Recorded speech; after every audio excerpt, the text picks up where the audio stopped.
नमस्कार, मी सुशील कांबळे, राहणार आंबेडकर नगर, जत तालुका जत, जिल्हा सांगली। तर आज आपण आपले 2 कोंबड्या खुडूक झाले त्या आपण अंड्यावर बसवणार आहे। तर ही अंड बघा, ओळखा कुणाचं असेल ही अंड। ही देशी कोंबडीचं आपले प्युअर अंड आहे। ही अंड कुणाचं असेल बघा। ही बदकाचं अंड आहे। ही बदकाचं अंड, ही अंड कुणाचं असेल ओळखा। तर ही अंड जे आहे ना, तर आपला जो ही आहे का नाही, आणि हे बघा, ही ह्याचं आहे बघा, ही चिनी कोंबडीचा अंडा आहे बघा। ही जी आहे ही चिनी कोंबडीचा अंडा आहे। तर ती जी मोठा अंड आहे ते आहे हे का, हे आपला राजहंस जो आहे ना नर, हे सिंगल आहे आपल्याकडे। ह्यानं काय केलं आहे, देशी बदकांना का नाही क्रॉस केलं आहे, त्याच्यामुळं का नाही ती मोठ्या साईजची अंडी पडायला लागलेत। आपण हे एक प्रयोग करायचा म्हणून केला होता।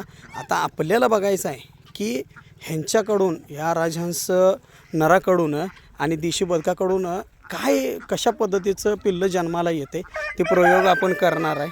तर चला, आज आपण ठेवतो आहे कोंबडीखाली अंडी। त्याच्यासाठी बघा हो का, ही आपण बुसकाट आणि हे लिंबाचा पाला घेतला आहे, ट्रेमध्ये आपण त्याला बसवणार आहे कोंबडीला।